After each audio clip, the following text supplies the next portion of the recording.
Hi everyone, welcome back to NARC Dojo, and in today's lesson, we will be delving into how narcissists are created.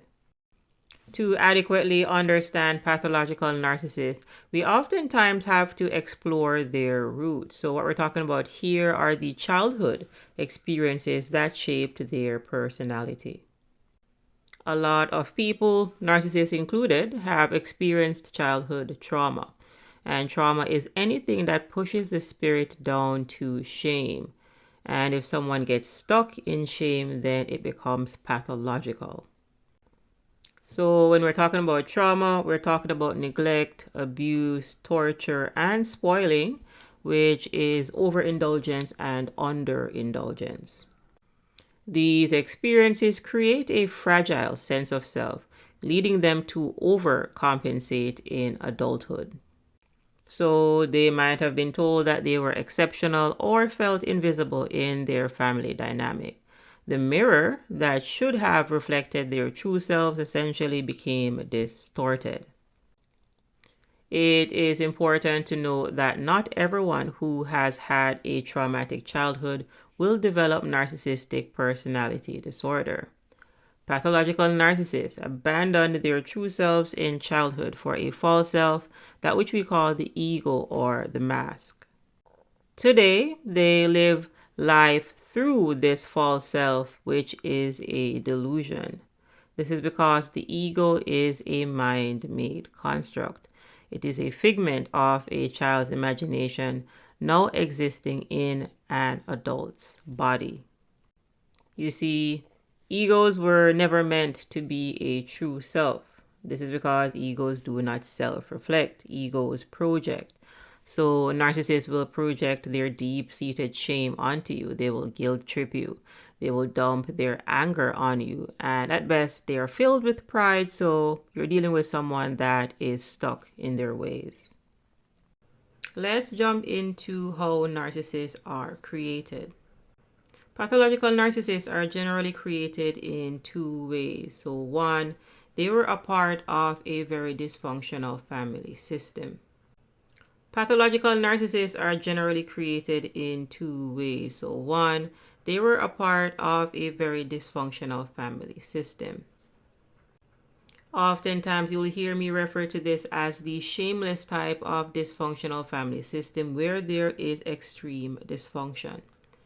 If you are unfamiliar with this series, here is a short summary.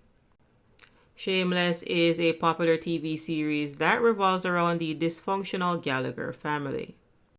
The Gallagher family, living in a rough neighborhood in Chicago, grapples with numerous challenges and complexities that contribute to their dysfunctional family dynamics. First, there is absentee parenting. Frank Gallagher, the family's patriarch, is a heavy drinker and substance abuser who often prioritizes his vices over his children. His absence and neglect force the older children to take on parental roles. So number two is parentification. The older Gallagher siblings, particularly Fiona, Lip, and Ian, assume parental responsibilities such as cooking, cleaning, and ensuring that their younger siblings attend school. They essentially become surrogate parents to their siblings, often at the expense of their own lives. Three, financial struggles. So poverty and financial instability are constant issues. The family frequently faces evictions, hunger, and utility shutoffs, leading to desperate measures to make ends meet. Additionally, substance abuse is prevalent among the family members. Frank's alcoholism sets the tone, but several siblings also grapple with addiction issues. Their struggles with addiction also contribute to the chaos in the household. Finally, the Gallaghers have unconventional values and morals. They often bend or break the law to survive, and this becomes a way of life for them. So in the shameless type of dysfunctional family system, there may be substance abuse or addiction, such as alcohol, meth, or other drugs. There could also be volatility and violence. For example, an alcoholic father that attacks the mother and or the children. It is important to understand that witnessing abuse is also traumatic, even if the person themselves was not the target of the abuse. Dysfunctional family systems like these are run by emotionally immature parents that are less than nurturing. The second way to create narcissists is to coddle children. You may be familiar with the popular saying, spoiling a child makes them rotten. Spoiling then cannot be a good thing, and this is because spoiling is a type of neglect and or abuse. Spoiling a child is characterized by excessive indulgence, over-pampering, and a lack of boundaries or discipline, and this can have several negative effects on the child's development and future life. Here are 5 negative effects of spoiling. So firstly, entitlement. Spoiled children often develop a sense of entitlement, believing that they should receive whatever they desire without having to earn it. This entitlement can lead to difficulties in forming healthy relationships and working cooperatively with others. Number 2, low self-esteem. Spoiled children may learn to associate their self-worth with material possessions and external validation. This can lead to a shallow sense of self-esteem as it is contingent on external factors rather than intrinsic qualities. Thirdly, spoiling breeds a lack of responsibility. When children are consistently given everything that they want, they may not learn important life skills such as responsibility, independence, accountability, and the ability to work for their goals.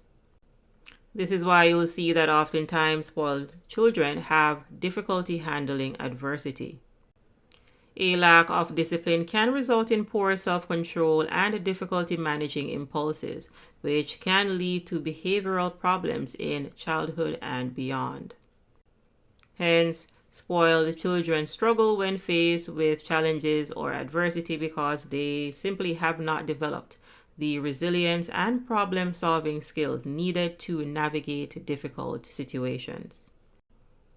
Number 5, low frustration tolerance. Oftentimes, you'll see where spoiled children have a low tolerance for frustration and difficulty coping with setbacks or disappointment, which can affect their mental and emotional well-being. I'll actually give you a bonus one, so let's make this 6 negative effects of spoiling children. Spoiled children may have difficulty respecting boundaries, both their own and others.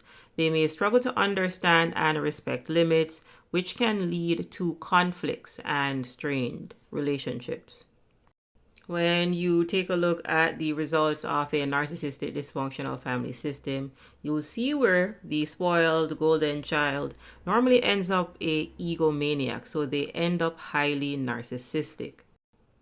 This is because the parental figures in these dysfunctional family systems enable their children's inappropriate behavior. Inappropriate behavior that is practiced then eventually becomes perfect. There were no proper boundaries set, so these children end up boundaryless adults. It is essential for parents and caregivers to strike a balance between providing love and affection and setting appropriate boundaries and expectations for their children. Healthy parenting involves teaching children important life skills such as responsibility, resilience, empathy, and the ability to cope with disappointment. This balanced approach fosters self-esteem based on a realistic sense of competence and worth rather than entitlement and excessive materialism. I do hope that it's becoming more apparent why pathological narcissists have arrested development.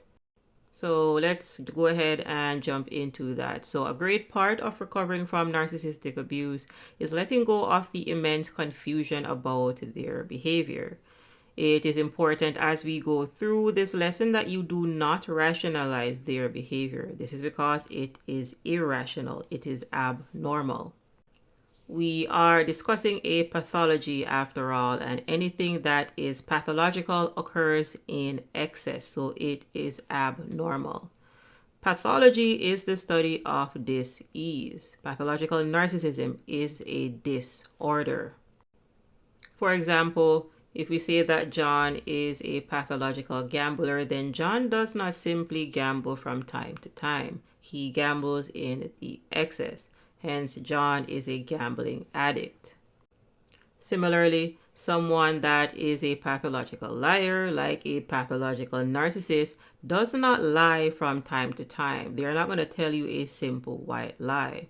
Pathological liars are lying addicts. They are addicted to lying. And this is why you see where pathological narcissists will make up a lie and they will also believe in the lie that they told you.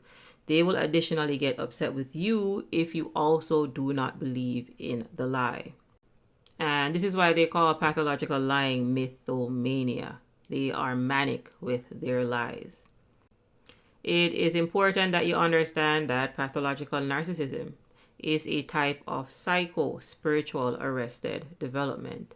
Psycho here is describing the psyche, the personality, or the soul. So this is an impairment of their mind power, willpower, and emotions. So at the mind level, pathological narcissism manifests itself as a mental illness. So the individual is losing or may have completely lost control of their mind. Remember that the function of the mind is to make decisions, as the mind is our faculty that generates thoughts. Narcissists actually abandon their true selves in childhood for an ego, and the ego is a mind-made construct. You actually are dealing with someone that believes they are their mind. So you're dealing with a captain that abandoned their ship.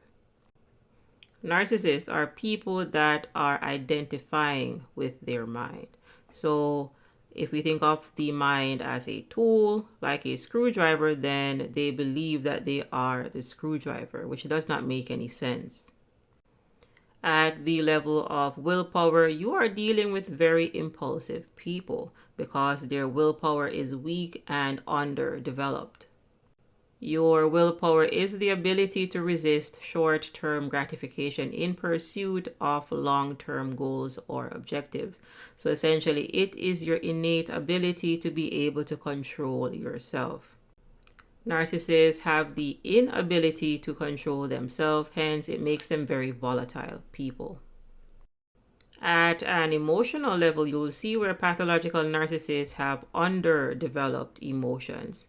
It is a common misconception that narcissists do not feel emotions. They feel emotions, they are just negative emotions. Pathological narcissists are people that are rooted in shame and they are unable to move past their pride. This is why narcissists lack useful empathy, which is a fundamental aspect of emotional intelligence. Without empathy, they struggle to understand and connect with others' emotions, hindering their ability to develop emotionally mature relationships. Emotional growth often involves learning from mistakes and developing resilience. Narcissists, due to their fragile ego, find it challenging to acknowledge their errors, hindering personal growth and maturity. Narcissists rely heavily on external validation to maintain their self-esteem. This in itself doesn't make much sense because self-esteem should come from the self. Your self-esteem comes from the spirit level. What narcissists are relying on is called other esteem. Other esteem happens when we base our self-worth on external things. External things are variables. Spirit is a constant. Hence, narcissists are actually searching for something that they will never find, and it will never sustain them. This constant need for approval prevents them from developing a stable internal sense of self and emotional security. And there you have it, folks. Always remember that there is peace on the other side of abuse when you get the courage to walk away and stay away. In conclusion, understanding the intricate web of factors that create narcissistic traits is the first step towards breaking the cycle. From childhood neglect to abusive relationships, The seeds of narcissism often find their roots in early life experiences. Various types of trauma, coddling, and a lack of healthy boundaries can all contribute to the development of narcissistic tendencies. By shedding light on these influences, we empower ourselves to recognize the signs, foster empathy, and break free from the cycle of narcissistic abuse. Remember, awareness is the key to healing. Ensure that you stay tuned for more insightful lessons as we continue to unravel the mysteries of the human psyche together. Until next time, stay curious, stay passionate, stay compassionate, and I'll catch you in the next lesson.